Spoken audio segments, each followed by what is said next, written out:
This summer, get away in the Hyundai you've always wanted at the Hyundai Getaway Sales Event. Get the hottest deals of the season on many of our award-winning Hyundai models, which all come with America's best warranty. But get going, because these deals won't last. Add more joy to your journey at the Hyundai Getaway Sales Event. Get 0% APR for 60 months or up to $7,500 total savings on the Hyundai Ioniq 5. Hurry into the Hyundai Getaway Sales Event. Offers end September 3rd. Call 562-314-4603 for details.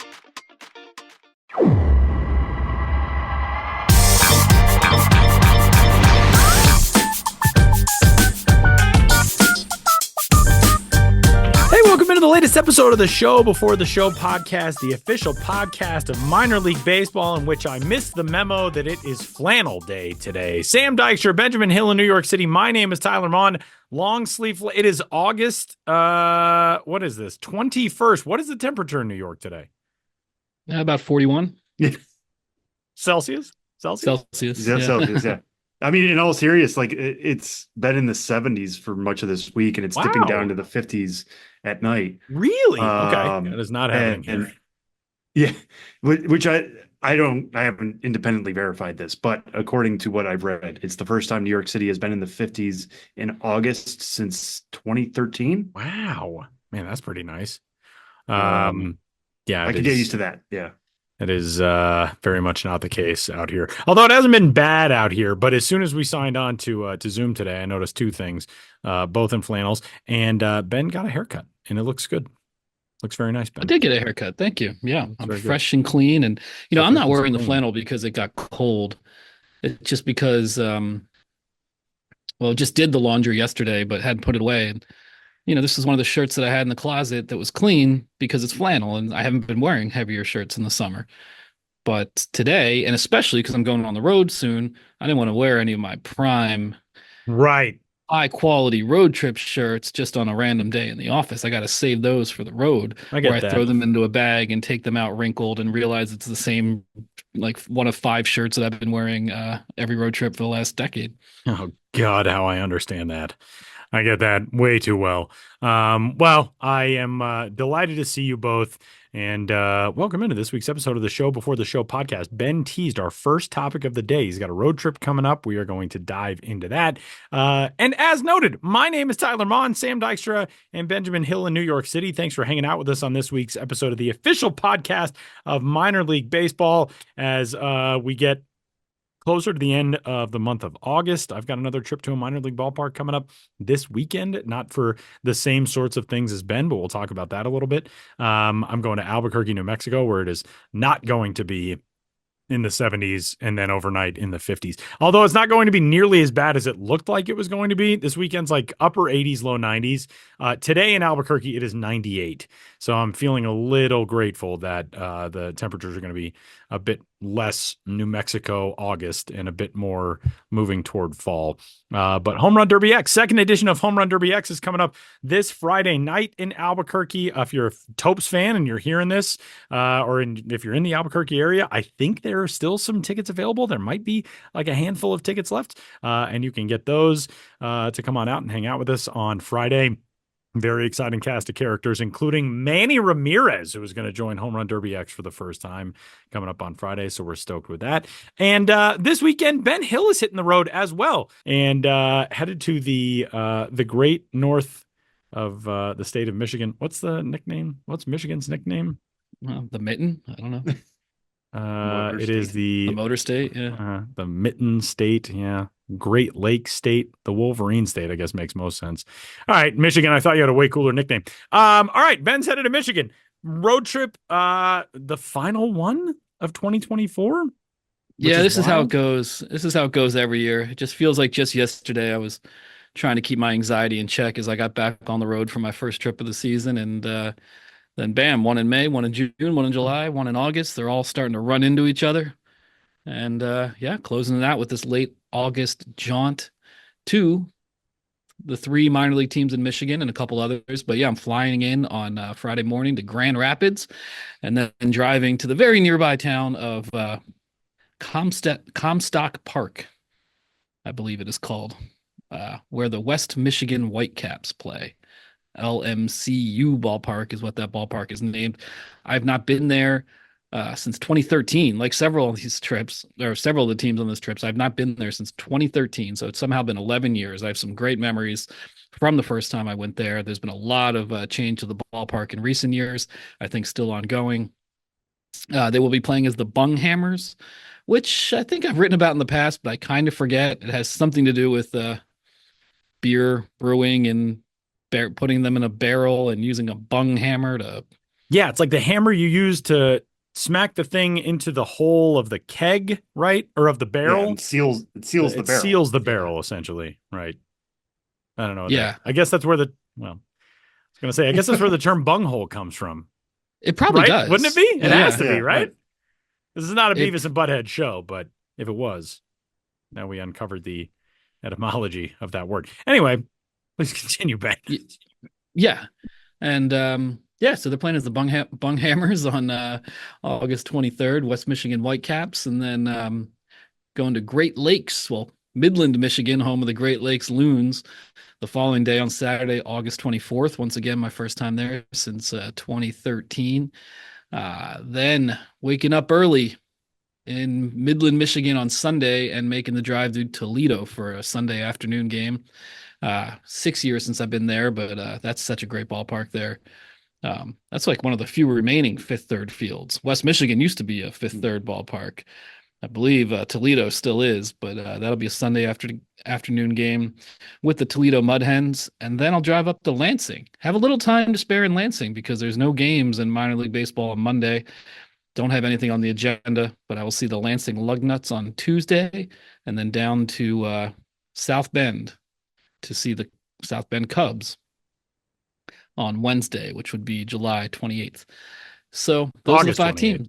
August 28th. See, this is where we are this Man, time I know. of year. But I know when you Indiana's said July weird. 28th, I was like, man, it is almost the end of July. Wait a minute. Yeah, I was like, well, that's Central Time Zone, so that means they're 1 month behind us. Well, Indiana's that weird state, one of the two weird Right. states that goes back and forth. Yeah, they don't have daylight savings time. Yeah. Smart. Yeah, it gets. But you don't throw yourself back an entire month, is what I'm getting at. Well, yeah.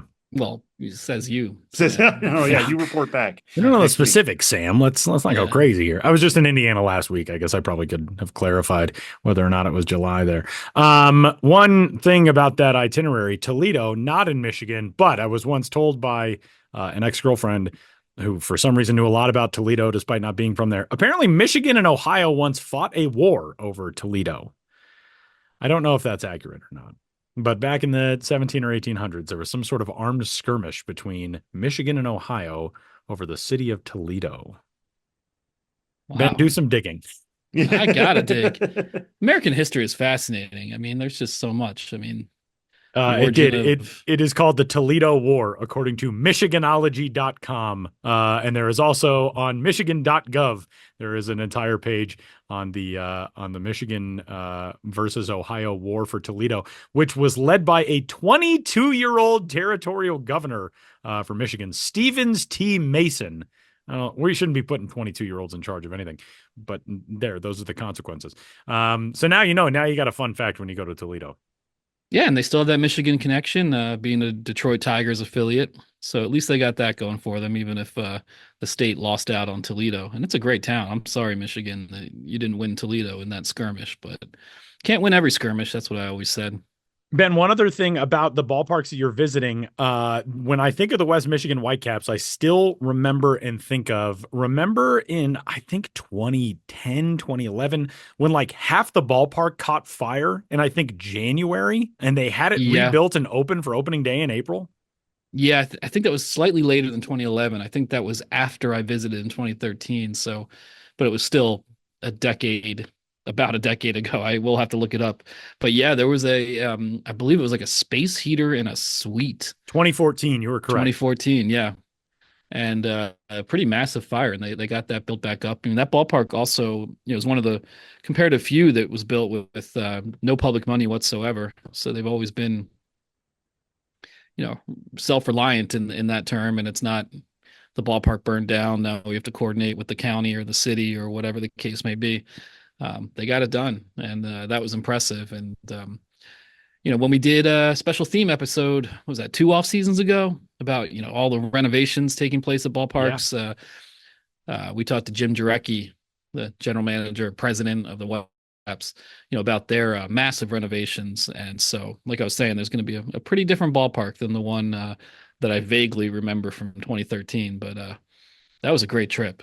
I remember at one point I was involved in some between inning contest, and I had to award a man a plunger. I don't know why. And this guy was like, "Get out of here with that. I have to be around those all day." And he was like some kind of plumber, a real blue collar guy. And I was like, "I'm sorry, sir. Was somehow dispatched to I don't work for the team. present you with this plumber or this plunger." And then he lightened up, and I signed the handle for some reason. And I still have those pictures. I'll have to dig those up. It was a great memory. That's pretty awesome. These other stops throughout Michigan and Ohio, what are some of the highlights that you're most excited to see, whether it's promotions or ballparks or everywhere else? South Bend, we've talked about a lot. South Bend has some really cool and fun quirks. They've got the team store out beyond left field, I think, in a historic synagogue building that they converted into being the team store, which is super cool. What else are you excited for on this trip? Yeah, I mean, I'm looking forward to going back into that team store. I did write about that all the way back in 2013.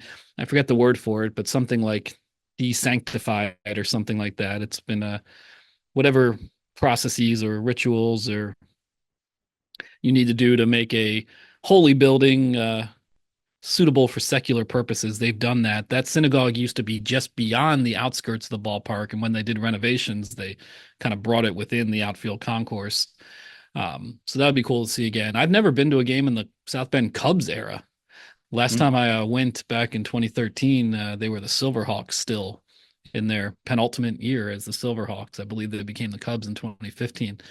When I'm going to be in Great Lakes on Saturday, I like The Office. I enjoy it when it's on. I'm not one of those Office heads, but they're having the Office night, and they have how do you say his last name? I should know this before I probably meet him on Saturday. David Ketchner.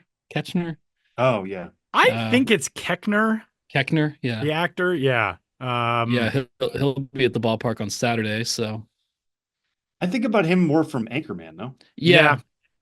But everything is so Office related now that if you especially in minor league promotions. Right. Yeah. If you're in the office for a hot second. He is either Todd we'll Packer or I don't even remember what his name was in Anchorman. He was the sports guy. He was the sports guy. Yeah, he was the guy who said whammy all the time. I mean, it would be perfect to have him over the PA, no? Oh, man.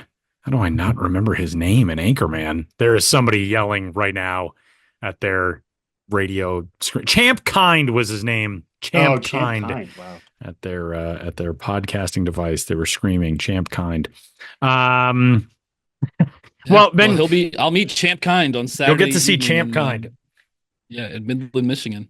I feel like it would really if you're an actor and you're going and it's part of like a promotion for one thing and you're going to talk about Todd Packer and then somebody comes up and they're like, "Can you give me a whammy from Anchorman?" I feel like that really probably throws you off. I have a very one-track ability to be focused on anything, so I think that would throw me off. Well, that's why he's getting the big bucks appearance fees and we're not. That is true. Got to be able to switch on a dime, interact with the fans, give the people what they want. That's what it's all about.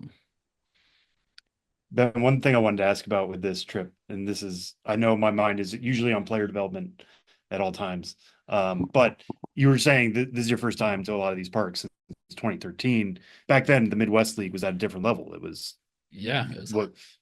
single. It wasn't called. It was called single A then. It wasn't called low A. It was Class A. Class A. Class A advanced. Now it's single A and high A. But the Midwest League is a high A level now. It is no longer just guys starting out 18, 19 years old. It's sometimes college guys who are 21, 22, or guys just getting called up who are 19, 20.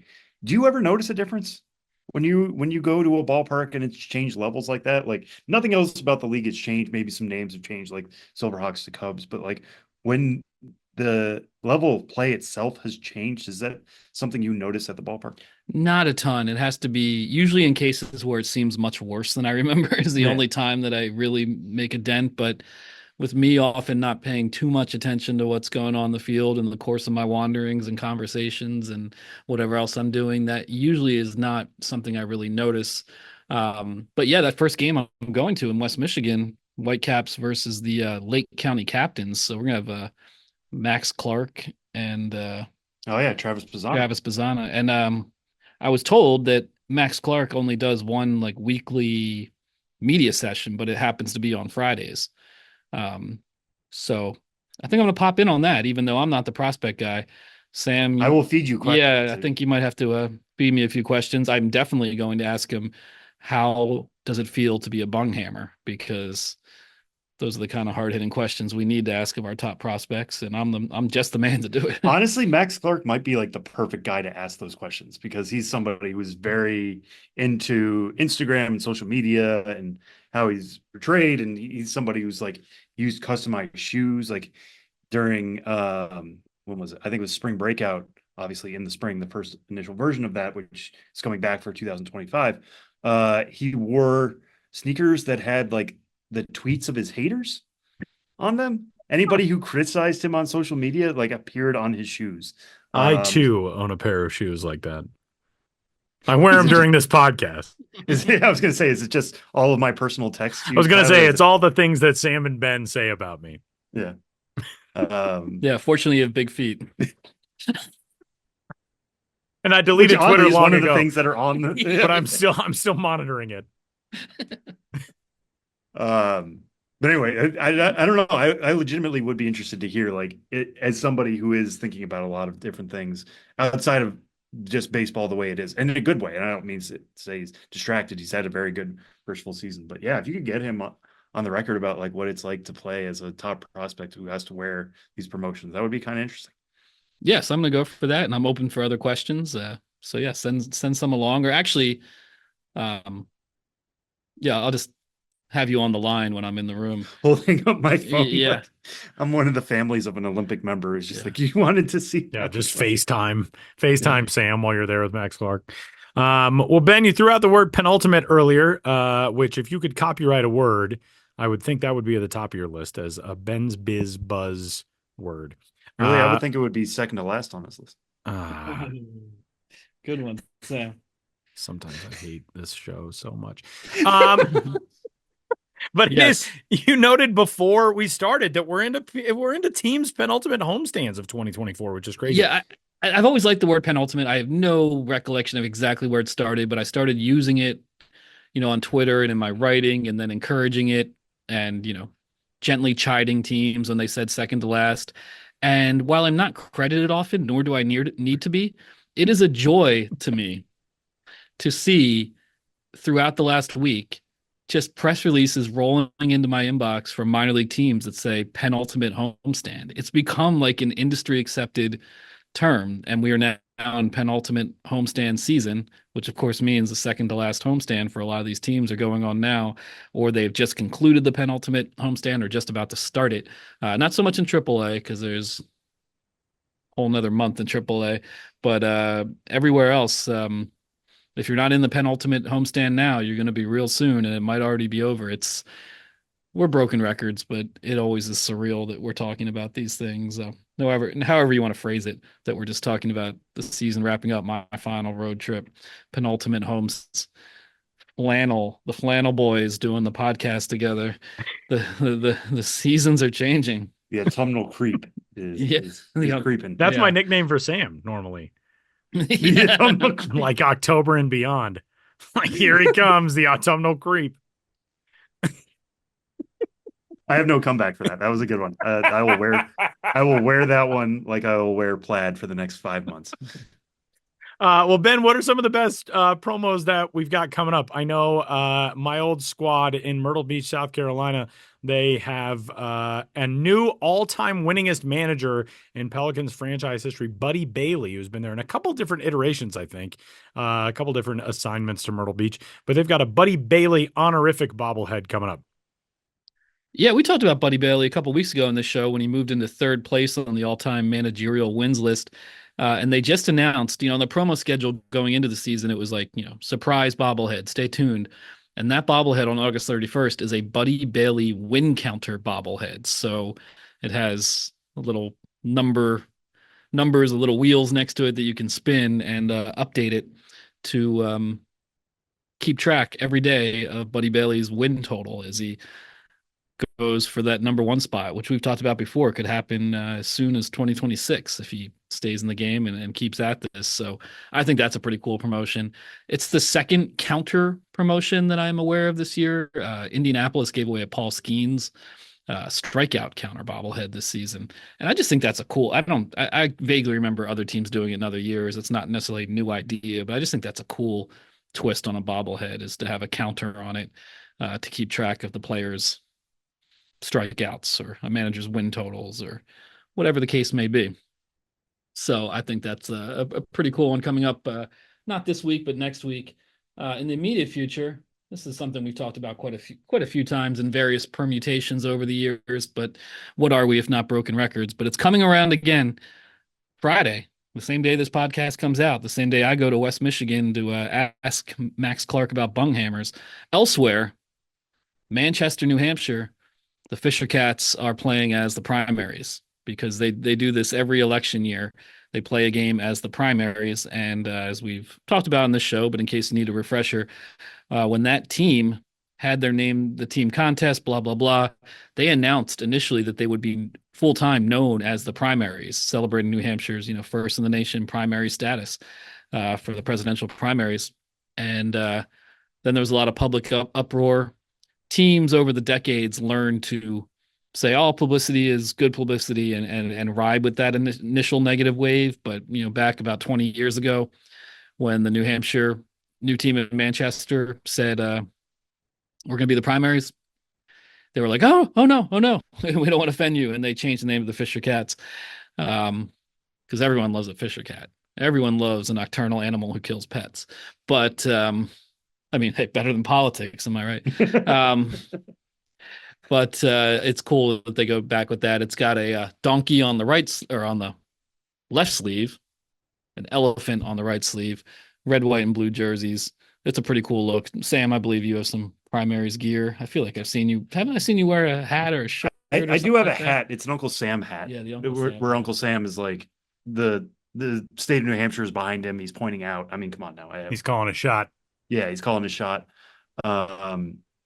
I have two nieces and a nephew. Anything Uncle Sam related, I will probably purchase just for the heck of it. Because it's the closest I will get to be appearing on a minor league hat. So I do have that. I don't have like the donkey hat or the elephant hat that I know exists out there. Uncle Sam is a much better nickname than the autumnal creep.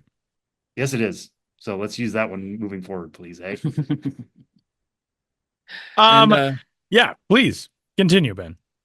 Well, also on Saturday, also in the Eastern League, but further north, and your friend and mine, Josh Jackson, will be attending this game. Portland Sea Dogs playing as the Lobster Bakes for the first time ever. Have we talked about this on the show? Again, I feel like we've talked about everything. We might have. I feel like we've touched on their other food related things. Like that's the funny suppas, thing. But yeah, they have the clam bakes from other years. They had whoopie pies. They had bean suppas. They had red snappers for like a hot dog or a regional hot dog.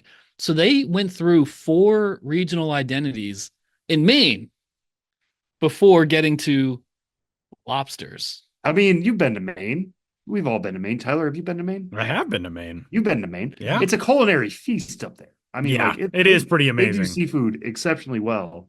And then the fact that they have their own version of a hot dog, the red snapper, which every time I see one, it's brighter red than I expect. It is like red crayon red. It's incredible. And then the bean suppas, I mean, it's just fun to say, but also that is a thing that actually exists. I don't know. I appreciate that they lean into everything that they have. Me too. And defying expectations, because you think if a team in Maine is going to do a food related identity, it's going to be lobsters, and they held off. I was going to say it's going to be Moxie, but I don't know if everybody knows what Moxie is. Yeah, that's You've never had Moxie. I do not. It's a soda. It tastes medicinal. I don't understand how people drink it. Is it did it come after, like when people say, nah, I like that Moxie? I think that is after that, or is that the inspiration of it? I don't know. Got a lot of Moxie. It's got some Moxie. This is a good etymology themed episode. Yeah, really. Before the show. I just learned that the baseball term double headers is train terminology for a steam engine that had a dual, like 2 like back-to-back engines at the front of it? back-to-back engines at the front of it, and they were called double headers. And since early baseball was that's where doubleheaders came from. I did not know that either. Between that and the Yard Goats, there's all kinds of rail-themed names that I would never have known otherwise. Ben, there is one promo coming up, which I'm very excited about, and I know Sam is very excited about. We actually talked about earlier this year. A person who I did not know hailed from a minor league community is John Goodman. John Goodman he was actually born in Afton, Missouri, but the Springfield Cardinals are going to be honoring native son John Goodman, who will be in attendance, get a chance to be in attendance, or are they just honoring John Goodman with the bobblehead? What's going on John Goodman night in Springfield? I'm not sure if he's going to be at the ballpark or not. This is another one we talked about at the beginning of the season. But he's a longtime St. Louis Cardinals fan and also a Springfield Cardinals fan. He's definitely been at that ballpark before. Sam just Googled Springfield John Goodman, and I am one of the I am the top result. And yet here I am still struggling a little bit. I don't think he will be there. It's not Afton is just outside of St. Louis, by the way. It's about a 3-hour drive from Springfield. I don't want any Missourians to come at me. I don't know a lot about Missouri geography. I know St. Louis is on one side, Kansas City's on the other. I don't know. Columbia's in the middle somewhere. I don't know a lot elsewhere. I'm sorry, Missouri. But I wanted to get it right. Afton, just outside of St. Louis, is in St. Louis County, but Springfield's about 3 hours southwest of there. Well, there you have it. He's a Missouri guy, Cardinals fan, and he's certainly been at Springfield Cardinals games in the past, sporting Springfield Cardinals hats. Does not look like John Goodman will be there, but on Saturday, August 24th, the Springfield Cardinals, John Goodman bobblehead. That is another really good one. And Sam's looking at the team's Facebook listing now. Get in line early, it says, and I would agree. I've not been to Springfield for a long time, but I remember the one time I went there, they were giving away a bobblehead. Huge lines out front. They love their bobbleheads in Springfield. They're only giving away 2,000, so that's why I would recommend getting there early. I mean, not to say that they should be giving out more. I know these things are expensive, and you want to encourage people to get to the ballpark early and all that kind of stuff. So limited supplies happen, but like, man, this is going to be, I don't know. I could see this being kind of a cult status on the minor league collectible circuit. Yeah, this would be a great one to have. I mean, I'm not going to seek it out later, but it was one that if it came into my possession, I'd keep, as opposed to putting on a coworker's desk. Like, you want this? All the stuff that Ben pawns off on me. Yeah. Just looking at the map of Missouri, there is a California, Missouri, and a Nevada, Missouri, and that seems really confusing. Ben, what else is coming up? It's, really, we're getting down to the end of things for this 2024 regular season, and of course, promos sort of go into mothballs for the postseason in minor league baseball. But anything else you want to highlight for this final stretch of the regular season this year? I think we're good. I mean, we'll have a little more to talk about down the line, just especially with AAA trickling well into September. So we'll get back to some promos. I think that's about all I had for right now. We can always talk about our friends at Jacksonville Jumbo Shrimp. August 27th is Mustache Headshots theme, where they just are adding a mustache to every player. So, hey, sometimes it doesn't take much. Tyler, your photo would require no doctoring whatsoever. I was going to say, as a guy who has recently decided to go mustachioed for a little while, I approve of that. So you're bringing that with you? You're bringing the mustache with you to New Mexico? Yeah. I think I am. I think I'm going with it. You gonna fit that in the carry-on, or because the alternative right now? Yeah, I'm not gonna check it. It's that's a pain. I don't need to go to Mustache Claim to try to pick it up when I get there. The alternative is I go like clean shaven. I haven't been clean shaven since like the mid 2010s. I'm sure as heck not doing that. So yeah, it's gonna be like if you see me at Isotopes Park on Friday night, you can roast my mustache. You can make fun, and we encourage you to do so. Take it from the autumnal creep himself, Sam Dykstra. All right, we are going to step aside for a timeout, but Sam has our interview this week, an in-person interview. Sam got to go to Brooklyn, to the home of the Brooklyn Cyclones, for a conversation this week. Sam, tee it up for us. Yeah, I traveled very far to go get this interview right down the F line from my home. I take the cue, Sam. This is what divides us, is how we get to Coney Island. But Ben, speaking about penultimate homestands, our local Brooklyn Cyclones are in their penultimate homestand this week. So I wanted to get down to Coney Island one last time before the summer is out. And they just happen to be hosting the Jersey Shore Blue Claws, which works out pretty well because the Blue Claws have the top prospect in the Phillies system. That is number 29 overall prospect, Aidan Miller. First round pick by the Phils last year, 27th overall, has had basically a breakout season. A lot of scouts and evaluators really believed in him coming into the year. He was certainly on our top 100 radar, but he's jumped past Andrew Painter, who hasn't pitched all year because of Tommy John surgery. He was somebody who was a little bit injured during his senior year of high school. So we'll get into that and what it's like dealing with that as you're getting ready for the draft. But ever since, he's really shown out pretty well. Starting at single A Clearwater, was promoted to high A Jersey Shore. It looks like that's where he's going to end out the year. Just turned 20 on June 9th. Really solid shortstop, promising power, strong arm. A lot of fun pieces there for Aidan Miller. So this is me chatting with him at Coney Island.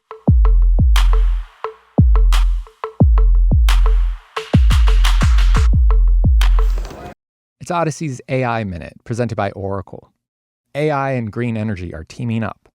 Forbes reports that almost $3 trillion in green energy investment is being made between now and 2030. AI is being used to determine where the grids and wires needed for clean energy should go. These AI capabilities help save time, money, and our planet. AI may be the most important new computer technology ever, but AI needs a lot of processing speed, and that gets expensive fast. Upgrade to the next generation of the cloud, Oracle Cloud Infrastructure, or OCI. OCI is the single platform for your infrastructure, database, application development, and AI needs. Do more and spend less, like Uber, 8x8, and Databricks Mosaic. Take a free test drive of OCI at oracle.com/AI-biz. oracle.com/AI-biz. All right, Aiden, I feel like we're getting you at a good time. You're on a 7-game hitting streak. What's kind of locked in this last week and a half or so? Yeah, I think everything's kind of clicking right now. I went through a tough stretch. Just things weren't feeling right. Couldn't catch a break, and was kind of scuffling all over the place. And it's finally, I'm finally started settling now, I think, and kind of back to myself, back to where I was in Clearwater, and it's feeling good all around.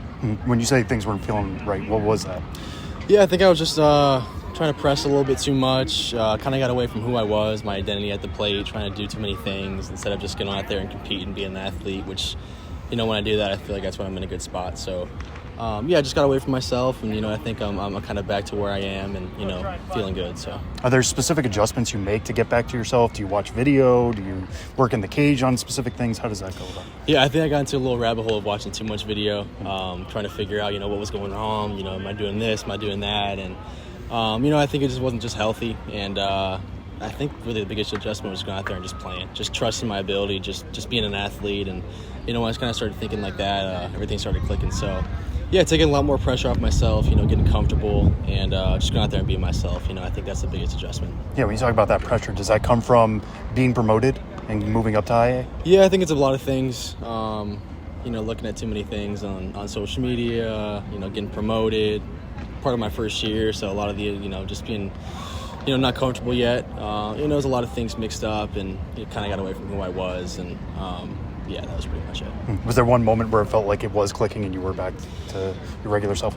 I think there was a BP one day before one of our home games and took a couple swings and I was like, oh yeah, that feels right. Kind of feels like myself. And me and Adam Lim were laughing at each other because he's our hitting coach. And I was like, I might be back, feeling good. So, there was a BP. I took a couple swings. I was like, okay, that feels right. It kind of feels like, who I am. So, yeah, I took one swing, one BP round, and then carried into the game, and then carried over a week or two of hits and good games, and just felt good again. Do you remember when that was, roughly?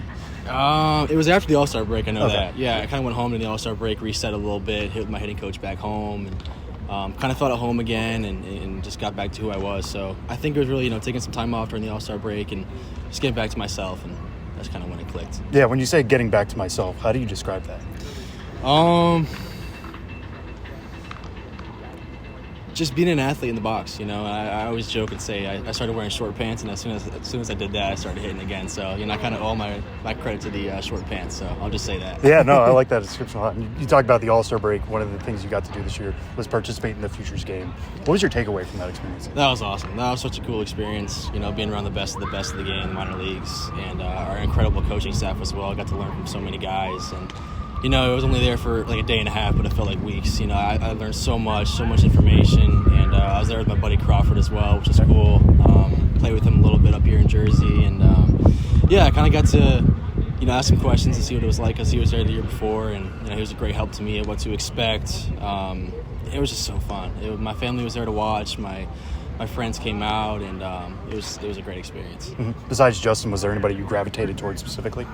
Yeah, I'd say Bryce Eldridge. He's been my buddy. We played USA together a couple years, and me and him get along really well. So it was fun being on the same team as him, and we talked a lot. Got to catch up because I didn't see him in a while. So it was fun getting to hang out with him again. What was your reaction being hit by a pitch in that game? Because I'm sure you want to swing, you want to show off what you can do, and then you get an RBI, but I tried to say it didn't hit me, so I can hit, but the umpire heard it, so he said go to first base. But no, it was good. I got an RBI, helped the team get a run across, and I guess I did my job. So I'd like to swing it in that situation, but I tried to get it out of the way. Just happened to hit my foot. Yeah, what did it mean to start in that game and to see your name on the sheet at shortstop first? It was so cool. As when I got drafted, there's a lot of uncertainty where I'd play in the field, and as soon as I got to the Phillies, they said I was going to be a shortstop. So, being a shortstop in the Futures game, starting there, just meant so much to me because of all the work I put in over there. And so many people have said I can't play there, I won't stick there, and I think I've just used that as motivation and used it as a chip on my shoulder. So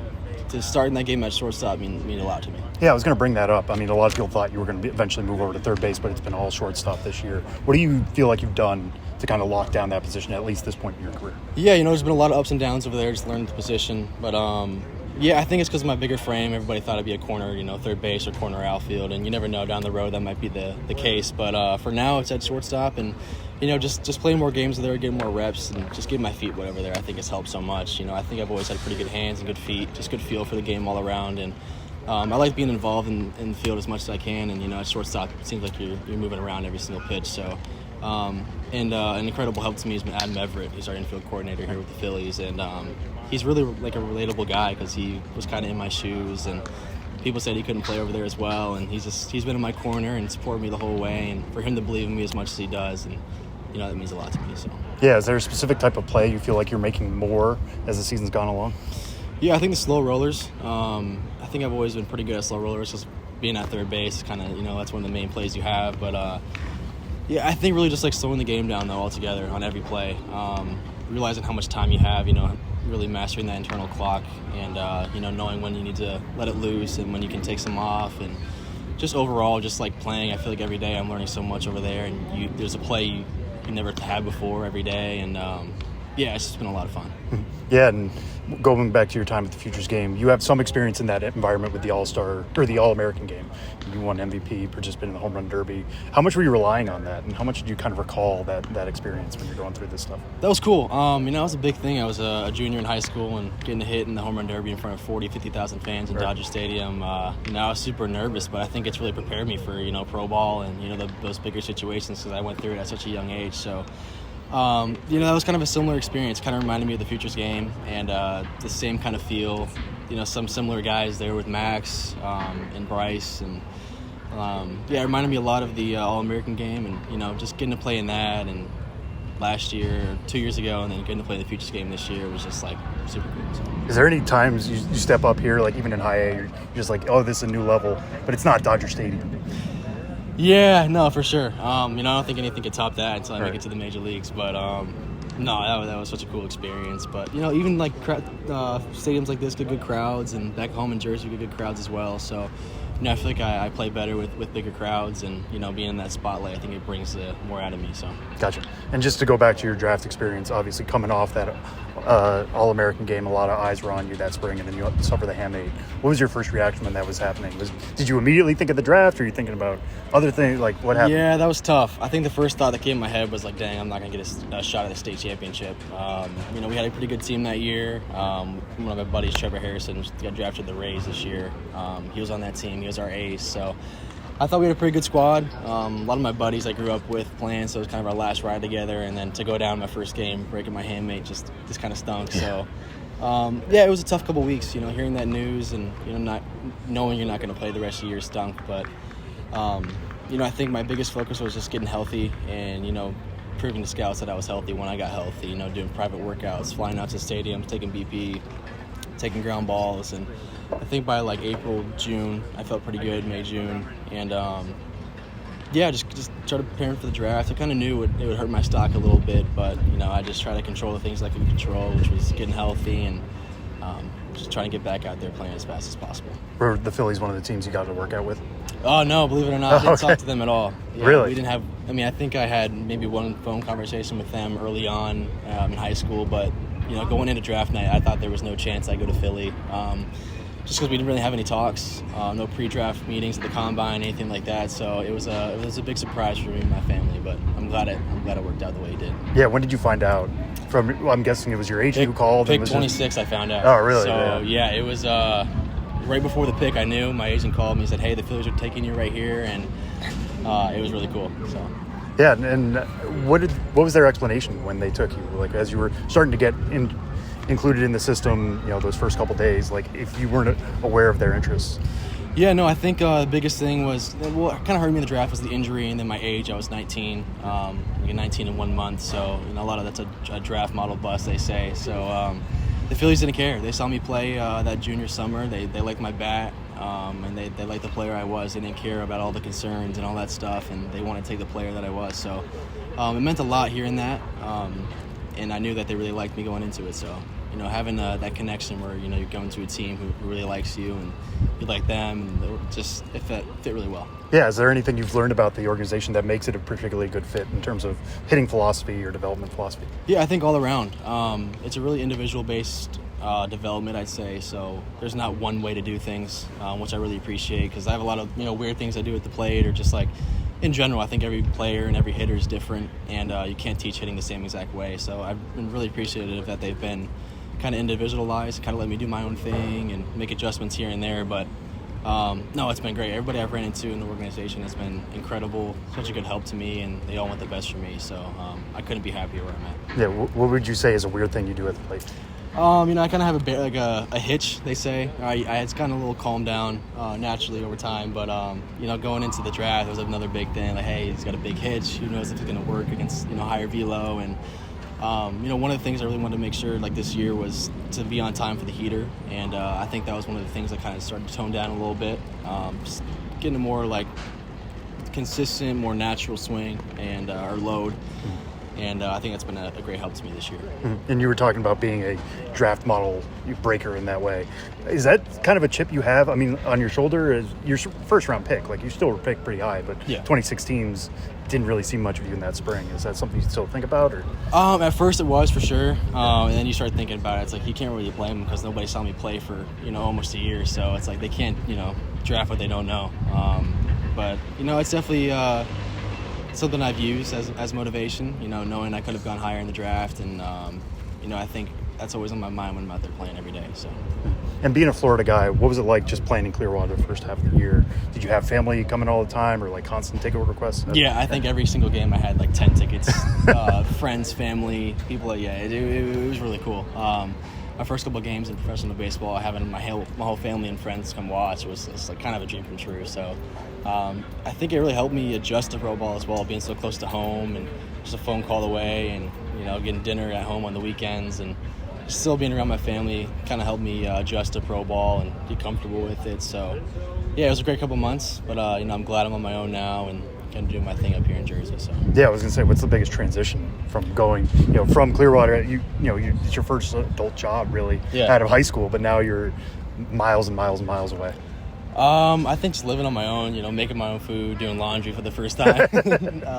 That's been a learning curve for me, but no, it's been fun. It's been fun living on my own and being an adult for the first time. Yeah, there you go. And Jersey Shore, not that far from Philly. What have you learned just about Philly culture and how much they care about that team, and just being that close? Yeah, when I knew a little bit about it, and then I think the first taste I got was when I went up there and signed in Philly. Got to watch a couple of games. I think they were playing the Padres, and just seeing that crowd every single day, and how insert they were every single pitch, and just seeing how crazy they are for Philly baseball, just, gave me goosebumps thinking about. So, yeah, and that's my dream, is to play at Citizens Bank Park in front of all those fans, and they're so passionate and they want everybody to do well, and it's an incredible fan base, so I'm glad I'm here. Yeah, do you have a cheesesteak order yet?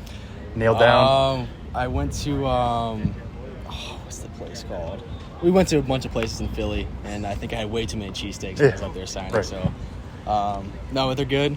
Just a regular, just cheese, steak and cheese is what I get. So With onions or without? with onions. With onions. All right, there you go. All right, that's all I had for you. All right. Thanks so much for doing Yeah, this. no, I really of course. appreciate it. Great to Best of meet luck. you. Yeah, you too. Thank you. Have a good rest of your season.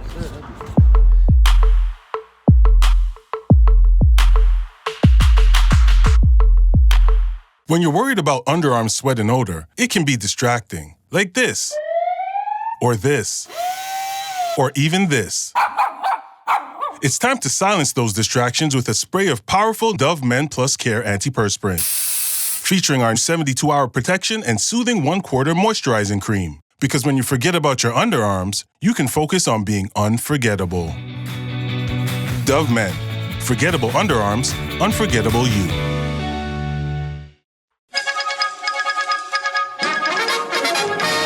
We interrupt this podcast to bring you another thrilling edition of Ghosts of the Miners. Now, here's your correspondent and host, Joshua Jackson.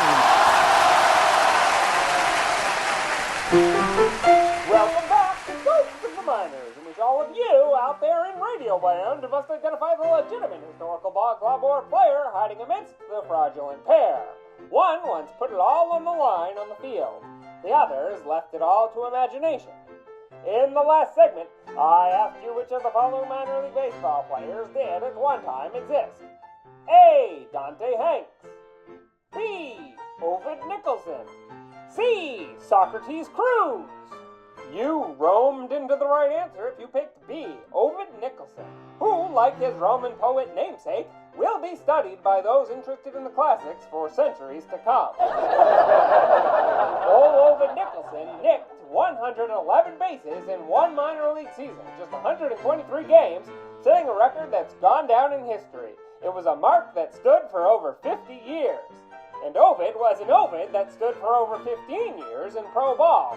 An epic career, although he played in just 9 seasons in that span. He took the field for many teams in many leagues. Ovid was really roaming around.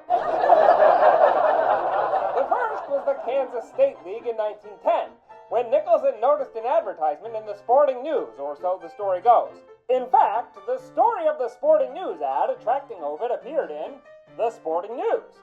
Reporting on Nicholson's death in 1968, the baseball paper of record of the time relayed, "An advertisement in a 1910 issue of the Sporting News launched Nicholson on his baseball career. He saw the ad seeking players for Great Bend of the Kansas State League, and although he had virtually no experience, he was able to make the club. He was able to do a great deal more than that. It was only 2 years later that Ovid metamorphosed his way into thief extraordinaire, stealing 111 bags with the Frankfurt Statesman and also scoring an improbable 128 runs, 5 more than the number of games he played. With such an astonishing third year in pro baseball, even though it was way down in the Bluegrass League, it was perhaps inevitable that the oral tradition, that is, word of mouth, would bring Ovid to the majors. And it did, that very year. In September of 1912, Nicholson appeared in 6 games for the Pittsburgh Pirates, getting his first start in the second game of a doubleheader in Boston. The Braves' lefty Tyler shut down the Bucks' bats that day, with just 2 Pittsburgh hitters recording knocks, Hannes Wagner and Ovid Nicholson. But the next year, Nicholson was back in the minors, where he stayed for the rest of his career. Ovid's accomplishments did get him a spot in written history in the form of a SABR bio. It cites a Topeka State Journal item in suggesting that it was mainly Nicholson's attitude or disposition that kept him from catching on in the bigs. He played steadily through 1917, and in January of 1918, his hometown paper, the Salem, Indiana Republican Leader, reported, "The announcement of the marriage of Mr. Ovid Nicholson to Miss Nell Donica will come as a surprise to their many friends here." And life had more surprises in store. That spring, Nicholson was slated to join a ball club out in Spokane, but in 1918 the U.S. was becoming heavily involved in the Great War, and Nicholson instead spent the season in the Army. He was discharged and home by December with a job lined up at Nash Motor Works in Kenosha, Wisconsin.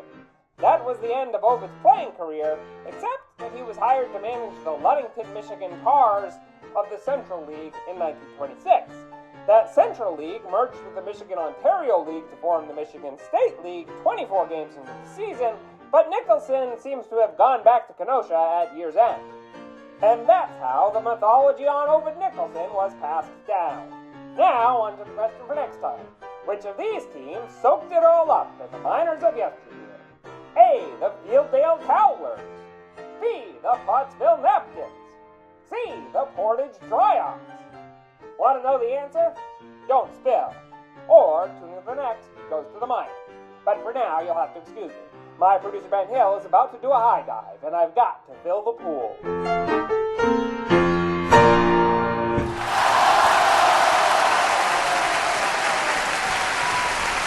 Saying goodbye on this week's episode of the show before the show. Big thanks to Josh Jackson for stopping by. We got some big plans for Ghosts of the Minors coming up. Just stay tuned to Ghosts of the Minors as we approach the 2024-25 offseason. And before we get out of here, it is time for this week's episode of Name That Dude. Name That Dude. We still don't have a song for it. Is that the tune of Meet the Mets? Name that dude. It was close. Name that dude. That dude. Name that dude. Put you in a good mood. Right I don't know. Up and guess the dude. All right, I am the dude knower.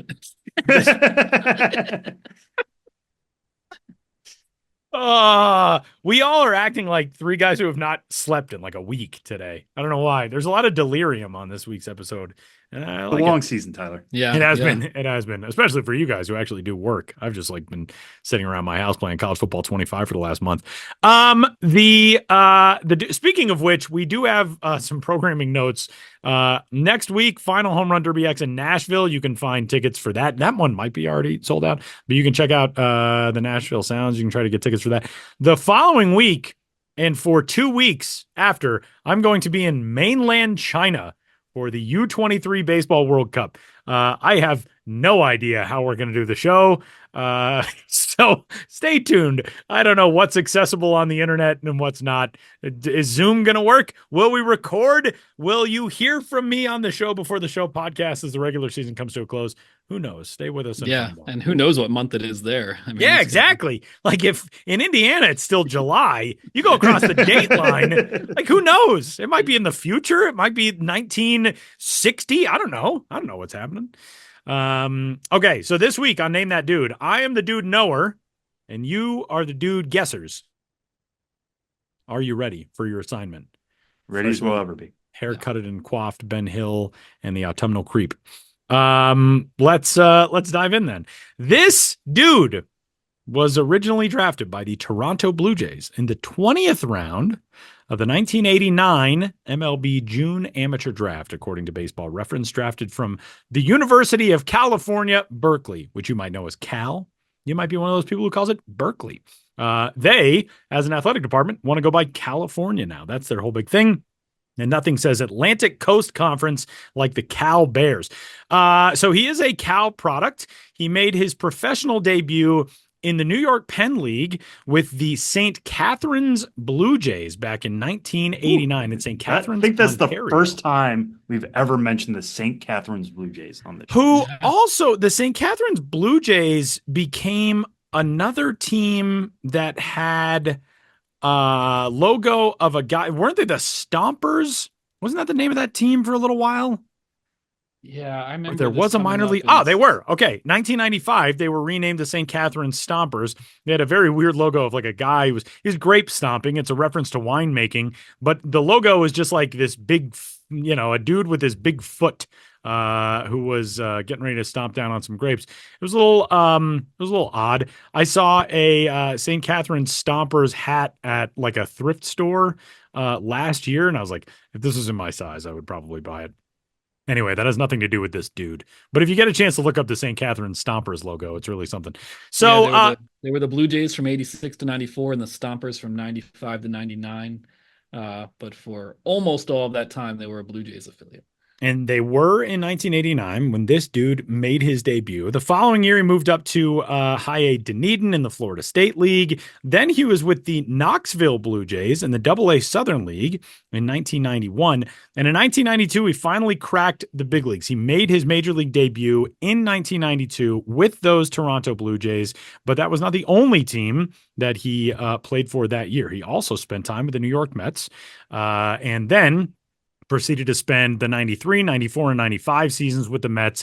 In 1996, he played with the Mets and was traded to Cleveland. And then in 1997, moved to the San Francisco Giants, later finishing his career sometime with the Houston Astros, sometime with the Los Angeles Dodgers toward the end. I have not given you an indication of whether he is a pitcher or a position player as of yet. Do you dudes have any initial thoughts, or should we dive a little deeper? After he made his major league debut, he only played 3 minor league games ever again. Just on rehab with the Round Rock Express in 2003. Appeared in 3 games. Sounds like a pitcher to me, but I could be wrong. Actually, no, if you played in 3 games on a rehab. That would be a long rehab for a pitcher. Yeah, it's just one rehab. Could be coming back from Tommy John. Could be building up the pitch count. You never know. True. It's true. I'm not leading in one way or the other. He was on those atrocious Mets teams of the mid-90s. Yeah, the Saberhagen Coleman years. What were the Rockies legend Brett Saberhagen? Yeah. 1995 trade deadline acquisition Brett Saberhagen. Anyway. All right, so what were his Giants years again? His Giants years were 1997 through 2002. It's a key period in Giants history. Yeah. When he was I don't know if I want to give that away yet. This one, when you hear it, you're going to be like, oh, yeah, okay, sure. But I honestly, looking back, I had forgotten that he played for this many teams. Rich Aurelia comes to mind.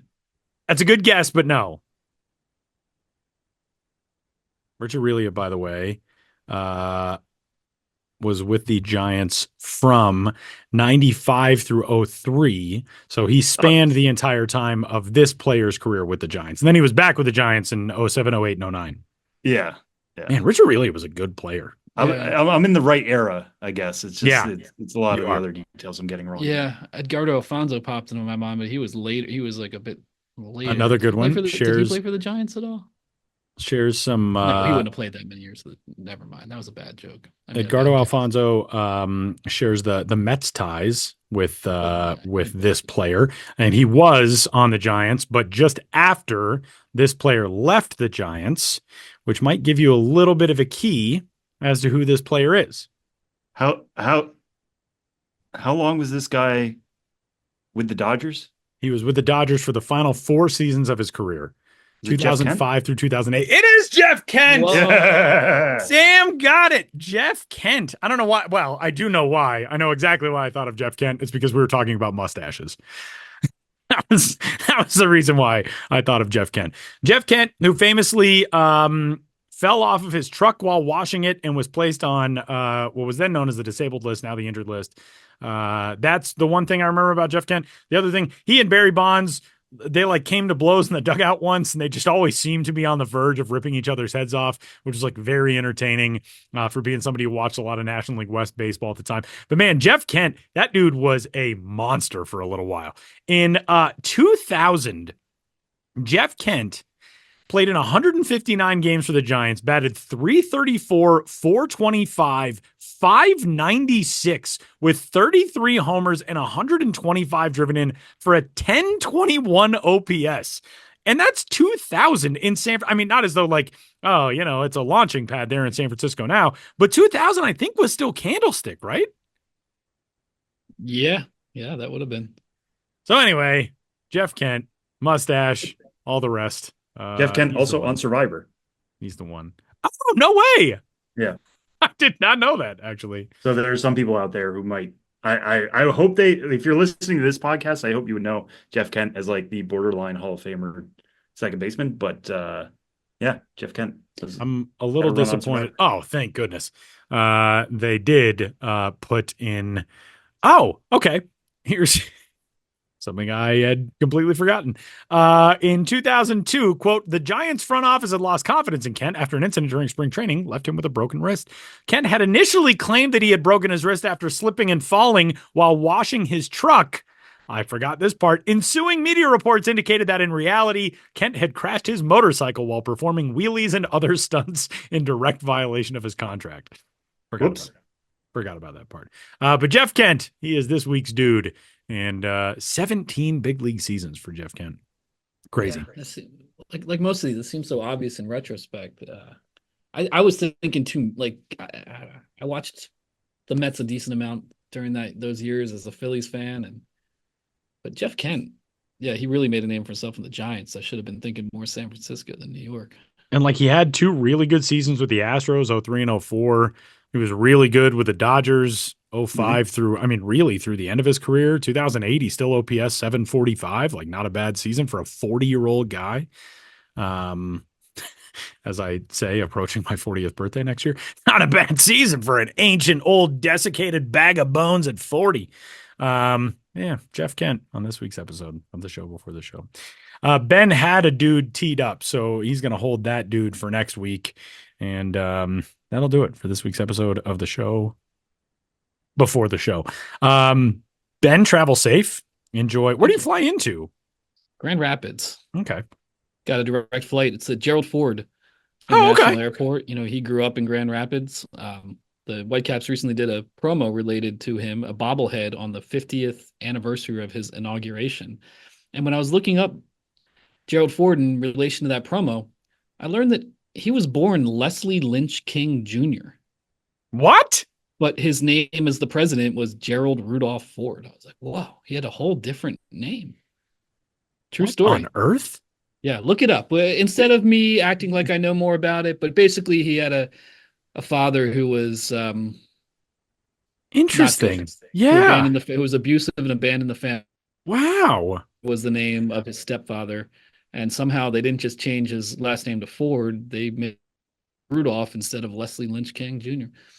That is pretty amazing. When he was in his 20s, it became official in 1935. That is fascinating. I did not know that about Gerald Ford. Also, born in Omaha, Nebraska, spent a lot of time in Michigan, obviously played his college football at the University of Michigan. But what we know him best from, Ben, I'm assuming I can speak for you in this as well, is the Two Bad Neighbors episode of The Simpsons in which he and Homer go watch football and eat nachos. That's all I remember Gerald Ford from as my introduction to him and his legacy in my life. Well, flying into the Grand Rapids airport, as I wander through the terminal looking for the rental car counter, I'm going to pick up as many stray Gerald Ford facts as I can, and I'll bring them back to you and all the listeners. Hi, Homer. Do you like football? Do you like nachos? All right, that'll do it for this week's episode of the show before the show. For Benjamin Hill, Sam Dykstra, Josh Jackson, and all the rest, my name is Tyler Vaughn. We'll talk to you next week.